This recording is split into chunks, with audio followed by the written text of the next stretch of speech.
Hello everyone, welcome to my YouTube channel associate learning. तो आज हम पढ़ने वाले हैं main educational institution in India, प्राचीन भारत के मुख्य शिक्षण संस्थान।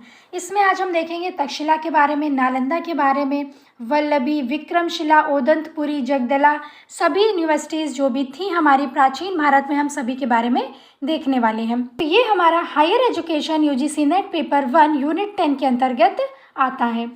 तो आज हमारी क्लास 7 है। इससे पहले हम 6 क्लासेस ले चुके हैं, तो अगर आपने अभी तक नहीं देखी है तो आप जा कर के देख लीजिए। जो हमारी क्वेश्चन की सीरीज़ है वो भी लगातार चल रही है, तो आप उससे भी ज्वाइन कर सकते हैं। क्लास को शुरू करने से पहले अगर आप चैनल पर नए हैं तो चैनल को सब्सक्राइब करिए, बेल आइकन को प्रेस करिए। आप हमारे इंस्टाग्राम, टेलीग्राम और व्हाट्सएप से भी ज्वाइन कर सकते हैं। अगर आपको कोई पर्सनल क्वेरी है तो आप हमें व्हाट्सएप पर मैसेज कर सकते हैं। तो अब हम देखेंगे तक्षशिला के बारे में। फर्स्ट पॉइंट है, तक्षशिला गांधार राज्य की राजधानी थी। तो तक्षशिला क्या थी? गांधार राज्य की राजधानी थी। सबसे पहला पॉइंट इंपॉर्टेंट भी है। नेक्स्ट पॉइंट है, तक्षशिला को 7वीं शताब्दी ईसा पूर्व में दुनिया भर में स्थापित पहला विश्वविद्यालय बताया गया। जो तक्षशिला थी वो दुनिया भर में पहला विश्वविद्यालय था। 7वीं शताब्दी में ऐसा बोला गया कि जो तक्षशिला है वो सबसे पहला विश्वविद्यालय है। तो आपको कंफ्यूज नहीं होना है नालंदा में और तक्षशिला में। तक्षशिला क्या है? पहला विश्वविद्यालय दुनिया भर में। ठीक है। नेक्स्ट पॉइंट है, अपने रिकॉर्ड में हुएन सांग ने तक्षशिला विश्वविद्यालय का उल्लेख किया जो नालंदा और विक्रमशिला विद्यालयों के समान था। जो हुएन सांग था उसने क्या किया? घूम घूम के हर जगह उसने शिक्षा ली, उसने सभी को देखा, सभी के बारे में लिखा और उसने ये पाया कि जो नालंदा और विक्रमशिला विश्वविद्यालय हैं वो भी तक्षशिला के ही समान हैं। नेक्स्ट पॉइंट है, तक्षशिला ब्राह्मणवादी शिक्षा का एक महत्वपूर्ण केंद्र था। इम्पॉर्टेंट पॉइंट है, जो तक्षशिला था वो किस शिक्षा का महत्वपूर्ण केंद्र था? तो ब्राह्मणवादी शिक्षा का तक्षशिला महत्वपूर्ण केंद्र था। इसमें उत्तरी भारत में बौद्ध धर्म के दौरान भी अपना कदम बनाए रखे कई देशों में हम मान सकते हैं कि हुएन सांग जो था वो भी क्या था? अन्य देश से आया हुआ एक छात्र था जिसने सभी के बारे में पढ़ा, सभी के बारे में देखा और फिर बाद में अपना उसने एक अभिलेख तैयार किया जिसमें उसने नालंदा के बारे में लिखा, विक्रमशिला के बारे में लिखा, तक्षशिला के बारे में लिखा। ठीक है। नेक्स्ट पॉइंट है, तक्षशिला विश्वविद्यालय चिकित्सा अध्ययनों के लिए प्रसिद्ध था। तक्षशिला विश्वविद्यालय किसके लिए प्रसिद्ध था? मेडिसिन के लिए। ठीक है। पढ़नी एक सुप्रसिद्ध व्याकरणिक, कौटिल्य, चंद्रगुप्त मौर्य के मंत्री और चरक चिकित्सा के शिक्षक इसके प्रतिभागी रहे हैं। नेक्स्ट पॉइंट है, शिक्षक के निर्णय के अनुसार छात्रों का प्रवेश किया जाता था। शिक्षक जो निर्णय लेता था उसके हिसाब से जो छात्र थे उनका प्रवेश लिया जाता था विश्वविद्यालय में। हालांकि उन्हें पसंद के अनुसार विषय पढ़ाए जाते थे। जो भी एक विद्यार्थी को विषय पसंद थे उसको वही पढ़ाए जाते थे। ठीक। अब आया इम्पोर्टेंट पॉइंट, पठन के लिए न्यूनतम आयु 16 वर्ष से अधिक ही मानी जाती थी। अगर आप तक्षशिला में एडमिशन लेना चाहते हैं तो आपकी जो एज है वो कितनी होनी चाहिए? 16 ईयर्स अबव। ठीक है। नेक्स्ट पॉइंट है, कोई औपचारिक परीक्षा प्रणाली नहीं थी, इसलिए कोई डिग्री या डिप्लोमा भी नहीं थे। कोई भी ऐसी प्रणाली नहीं थी जिसमें आपको परीक्षा देनी पड़े, जिसमें आपको डिग्री या डिप्लोमा हो, ऐसा कुछ भी नहीं था। ना परीक्षा होती थी ना ही आपको डिग्री मिलती थी। नेक्स्ट पॉइंट है, मुख्य शाखाएं वैदित्री, 3 वेद, वेदांता, व्याकरण, आयुर्वेद, 18 शिल्प, सैन्य शिक्षा, खगोल विज्ञान, कृषि, वाणिज्य, सर्पदंश की चिकित्सा आदि थी। तो मुख्य शाखाएं क्या थी? वहाँ पे क्या क्या चीज़ें मुख्य रूप से पढ़ाई जाती थी कि अगर आपको सांप काट लेता है तो आप उसका क्योर कैसे करेंगे, आप उसको बचाएंगे कैसे। वाणिज्य यानी कॉमर्स की शिक्षा दी जाती थी। कृषि यानी एग्रीकल्चर की शिक्षा भी दी जाती थी कि कैसे आपको कृषि करना है। खगोल विज्ञान, सैन्य शिक्षा, 18 शिल्प की शिक्षा दी जाती थी। तो ये सभी वहाँ की मुख्य शाखाएं थी। ठीक है। इंपॉर्टेंट है, याद रखिएगा, कोई इसमें 4 नाम लिख देगा और एक कोई अलग नाम लिख देगा और वही उसका आंसर होगा। तो आप लोगों को हर एक चीज को अच्छे से पढ़ना है। नेक्स्ट पॉइंट है, यह भारतीय सैन्य विज्ञान के प्रशिक्षण केंद्र के रूप में लोकप्रिय था। नेक्स्ट है, पढ़नी शल्य चिकित्सा में विशेषज्ञ थे और चिकित्सा इसका मुख्य उत्पाद था। तो जो पढ़नी थे वो क्या थे? शल्य चिकित्सक थे और वो विशेषज्ञ थे किसके? चिकित्सा के। नेक्स्ट पॉइंट है अर्थशास्त्र के प्रसिद्ध लेखक कौटिल्य की बहुत प्रतिष्ठा थी। कोई जातिगत भेदभाव नहीं था। तक्षशिला में किसी भी जाति का बच्चा पढ़ सकता था, एडमिशन ले सकता था और शिक्षा ग्रहण कर सकता था। तक्षशिला यूनानी संस्कृति से भी बहुत प्रभावित थी। ठीक, तो अर्थशास्त्र के लेखक कौन है? कौटिल्य। नालंदा बिहार प्रांत के राजगृह के पास स्थित है।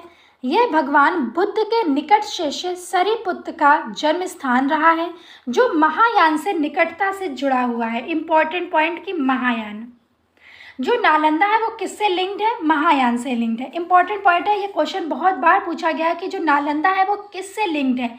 तो जो नालंदा है वो किससे? महायान से लिंक्ड है, यानी कि निकटता से जुड़ा हुआ है। नेक्स्ट पॉइंट है, यह 427 सीई से 1197 सीई तक अधिगम का एक बौद्ध केंद्र था। ये कौन सा था? बौद्ध केंद्र था। इसे इतिहास में पहले महान विश्वविद्यालय के रूप में मान्यता दी जाती थी। नालंदा विश्वविद्यालय विचार की सार्वभौमिकता, अध्ययनों की विस्तृत श्रृंखला, समुदाय के अंतर्राष्ट्रीय चरित्र स्तर पर तुलनात्मक शिक्षा का केंद्र रहा है। इसकी तुलना ऑक्सफोर्ड, कैम्ब्रिज, पेरिस और हार्वर्ड जैसे आधुनिक समय के महानतम विश्वविद्यालय के रूप में की जा सकती है। तो जो नालंदा की जो तुलना है वो किससे की जा रही है? ऑक्सफोर्ड यूनिवर्सिटी से, कैम्ब्रिज से, पेरिस एंड हार्वर्ड जैसे आधुनिक समय के जो महान विश्वविद्यालय थे उनसे जो तुलना की जा रही है वो किसकी? नालंदा की। तो नेक्स्ट पॉइंट हम देखेंगे, ऐसा कहा जाता है कि एक समय में नालंदा में 10,000 भिक्षु रहते थे। यहाँ 1500 शिक्षक थे और शेष 8,500 छात्र विभिन्न स्तरों के अध्ययन और विभिन्न विषयों के संबंधित थे। ठीक है। नेक्स्ट पॉइंट है, इसका वास्तविक महत्व वर्ष 450 सीई से आरंभ होता है। जो नालंदा का वास्तविक महत्व है, जब वो ज़्यादा इम्पोर्टेंट था और महत्व में आया, वो कब था? 450 सीई से आरंभ हुआ। तब यह 30 शताब्दियों तक महत्वपूर्ण रहा था। ह्वेन-सांग 7वीं शताब्दी ईसा पूर्व में यहाँ आया था। ह्वेन-सांग कब आया था? 7वीं शताब्दी में आया था। नेक्स्ट पॉइंट है, इस विश्वविद्यालय ने गुप्ता राजवंश के कार्यकाल में बहुत उन्नति प्राप्त की। तो जो गुप्ता राजवंश थे, नालंदा ने गुप्ता राजवंश में बहुत ज़्यादा उन्नति प्राप्त की थी। नेक्स्ट पॉइंट है, वर्ष 2010 में विभिन्न देशों जापान, चीन, थाईलैंड, लाओस, सिंगापुर, ऑस्ट्रेलिया आदि के सहयोग से नालंदा विश्वविद्यालय को केंद्रीय विश्वविद्यालय के रूप में स्थापित किया गया। कब किया गया? 2010 में। इम्पॉर्टेंट पॉइंट है कि किन किन देशों ने इसे स्थापित करने में सहयोग किया। तो कौन कौन से देश हैं? जापान है, चीन है, थाईलैंड है, लाओस है, सिंगापुर, ऑस्ट्रेलिया, यानी कि 6 देश हैं। ठीक है, इन 6 के आपको नाम रटे होने चाहिए। और किस ईयर में किया? 2010 में, 2010। नेक्स्ट पॉइंट है, विश्वविद्यालय को केंद्रीय विश्वविद्यालय के रूप में स्थापित किया गया। नेक्स्ट है, यह विश्वविद्यालय अपने महानगरीय, सर्वसामान्य, सर्वलौकिक तर्कशास्त्र संकायों के लिए प्रसिद्ध रहा है। ठीक। नेक्स्ट पॉइंट है, द्वार पंडित एक शिक्षक विश्वविद्यालय में प्रवेश के लिए प्रभारी थे। जो द्वार पंडित होते थे वो एक क्या होते थे? शिक्षक थे। वो जो भी बच्चे एडमिशन लेते थे उनके प्रवेश के लिए वो प्रभारी थे, वो सभी कार्य वही देखते थे।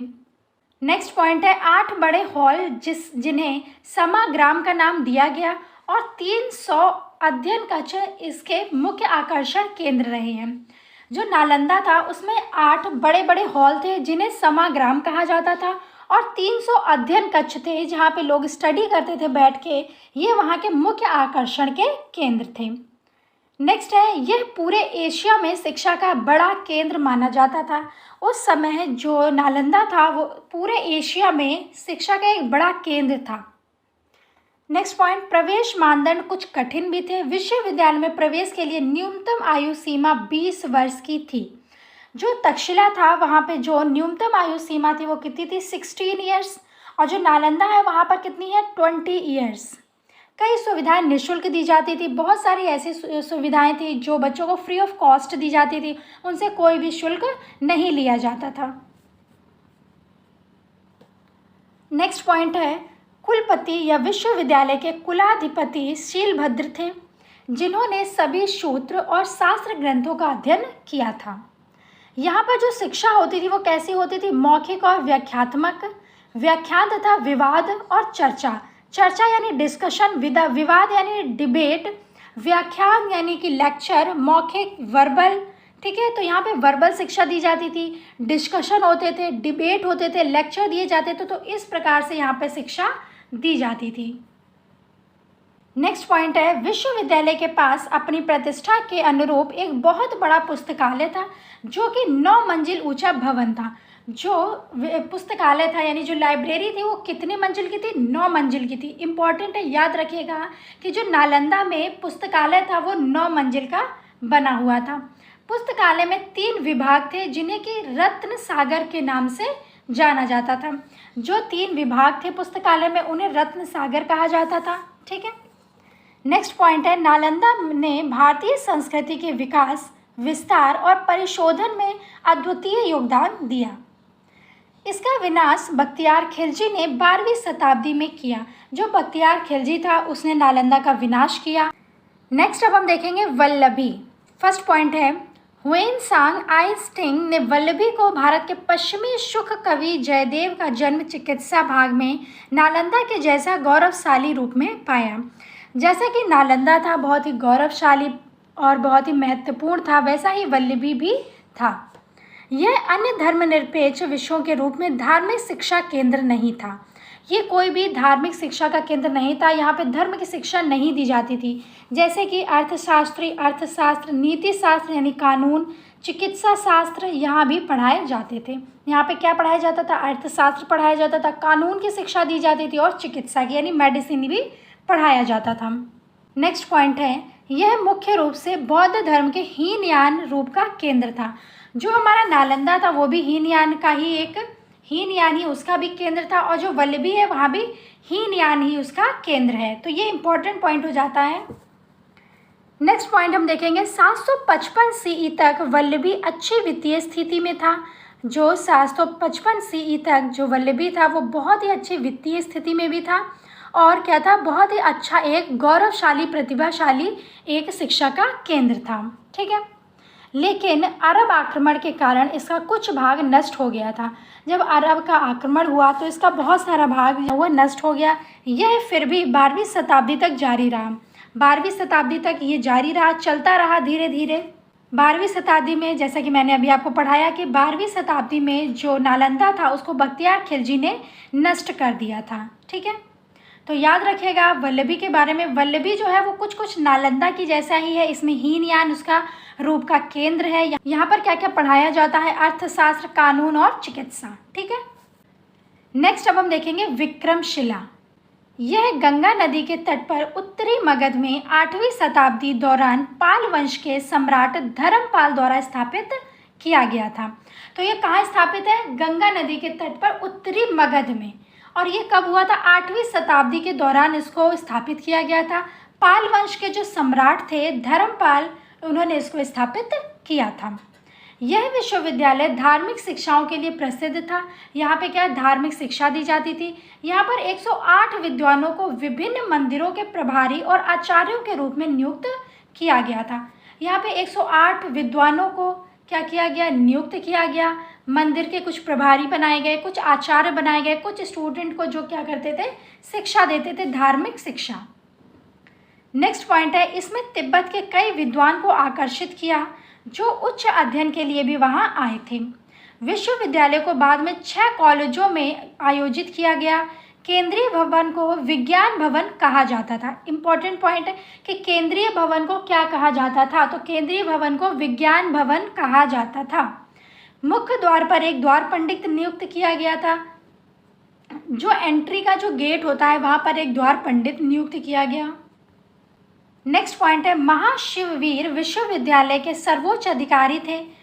जो महाशिववीर थे उनको जो विश्वविद्यालय था उनके वहाँ के वो सबसे उच्च अधिकारी माने जाते थे, जिन्हें गुरुकुल के कुलपति के रूप में जाना जाता था।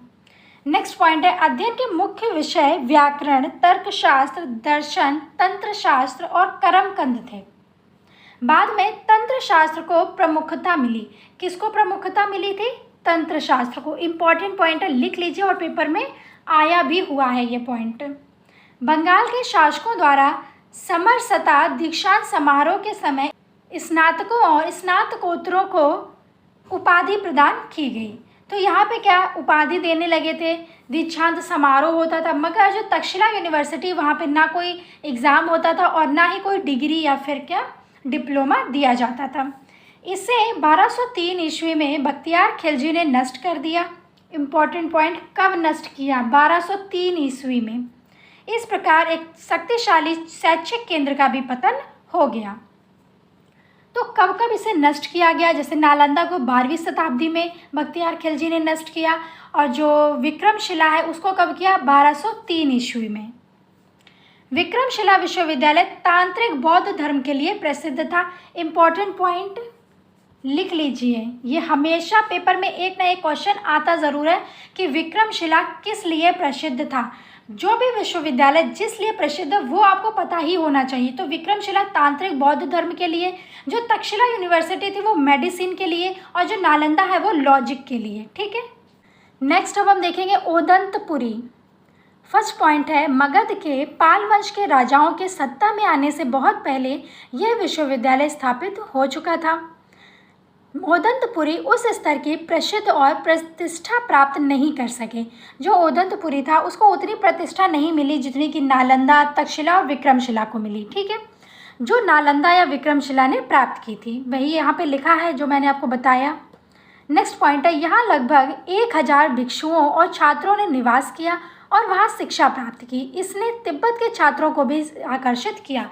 इसका सबसे इम्पॉर्टेंट पॉइंट यही है कि इसने तिब्बत के छात्रों को आकर्षित किया। और यहाँ पर कितने भिक्षु थे? 1000। ठीक, नेक्स्ट हम देखेंगे जगदला। फर्स्ट पॉइंट है, पाल राजा बंगाल के राजा रामपाल ने एक मठ का निर्माण करवाया और इसका नाम जगदला रखा। किसने निर्माण किया? राजा रामपाल ने, और इसका नाम उन्होंने क्या रखा? जगदला। नेक्स्ट पॉइंट है, यह लगभग 100 वर्षों तक बौद्ध शिक्षा के केंद्र के रूप में रहा। इसे 12वीं शताब्दी में आक्रमण में नष्ट कर दिया गया। तो इसने 100 वर्षों तक शिक्षा दी और फिर 12वीं शताब्दी में आते आते इसको नष्ट कर दिया गया। नेक्स्ट पॉइंट है, जगदला में उनके ज्ञान के लिए कई विद्वान उल्लेखनीय थे। किताबों का तिब्बती भाषा में अनुवाद किया गया था। तो इसमें इम्पॉर्टेंट पॉइंट क्या है कि जो जगदला था, तिब्बती भाषा का अनुवाद किसने किया? जगदला यूनिवर्सिटी ने। ठीक है, इम्पॉर्टेंट पॉइंट है कि जो किताबें थी उनको तिब्बती भाषा में अनुवाद किस यूनिवर्सिटी ने किया? तो जगदला यूनिवर्सिटी ने। वहाँ के जो विद्वान थे उन्होंने इसका तिब्बती भाषा में अनुवाद किया था। तो अब हम देखेंगे मिथिला यूनिवर्सिटी के बारे में। फर्स्ट पॉइंट है, उपनिषदिक युग में मिथिला ब्राह्मणवादी शिक्षा का एक प्रमुख केंद्र बन गया। इसे विदेह का नाम दिया गया। इसका दूसरा नाम क्या है? विदेह। इसकी गौरवपूर्ण यात्रा राजा जनक के बौद्ध काल तक बनी रही। तो इसकी गरिमा राजा जनक के बौद्ध काल तक इसकी गरिमा बनी रही। बाद में इस स्थान पर भगवान कृष्ण के भक्त पैदा हुए। नेक्स्ट पॉइंट है, हिंदी के प्रसिद्ध कवि विद्यापति और संस्कृत साहित्य के प्रमुख कवि जयदेव का जन्म यहीं हुआ था। इसका इम्पॉर्टेंट पॉइंट यही है कि हिंदी के जो प्रसिद्ध कवि थे विद्यापति और संस्कृत साहित्य के जो प्रमुख कवि थे जयदेव, उनका जन्म कहाँ हुआ था। ठीक, और एक इम्पॉर्टेंट पॉइंट ये है कि इसे विदेह का नाम भी दिया गया। राजा जनक जब तक बौद्ध काल तक थे तो इसकी गौरवपूर्ण यात्रा बनी रही थी। इसमें आपको 2-3 पॉइंट ये याद करने पड़ेंगे। हर किसी में आपको 2-3 पॉइंट याद करने हैं, मगर जो सबसे इम्पॉर्टेंट यूनिवर्सिटी है वो है तक्षशिला, मिथिला और विक्रमशिला। ठीक है, इनके बारे में तो आपको एक एक पॉइंट रटा होना चाहिए। नेक्स्ट पॉइंट है, 12वीं शताब्दी से 15वीं शताब्दी तक साहित्य और ललित कलाओं के अलावा वैज्ञानिक विषयों को भी पढ़ाया जाता था। तो मिथिला में क्या किया गया? वैज्ञानिक विषयों को भी पढ़ाया गया, ललित कलाओं को भी पढ़ाया गया और साहित्य को भी।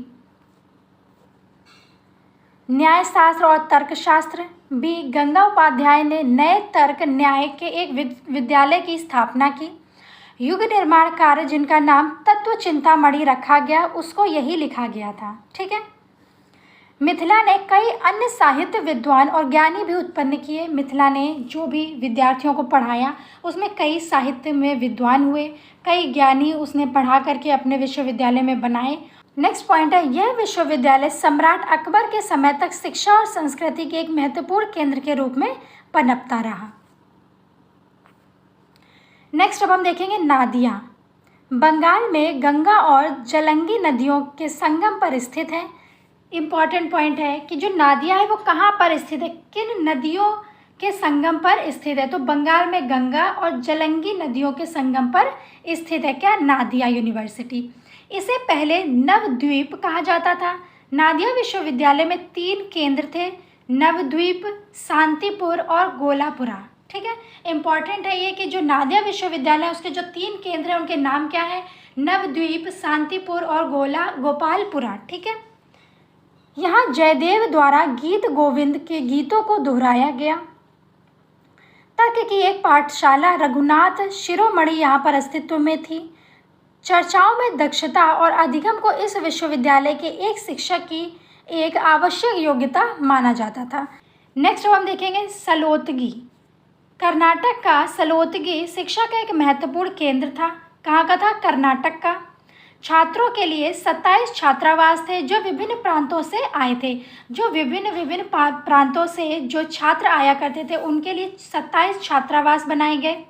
इस महाविद्यालय का वित्तीय महापोषण वर्ष 945 सीई में श्री नारायण, जो राजा कृष्ण के मंत्री थे, द्वारा घरों, भूमि और विवाह आदि पर कर में संपन्न किया गया। ठीक है, नेक्स्ट है एन.ए. इयराम।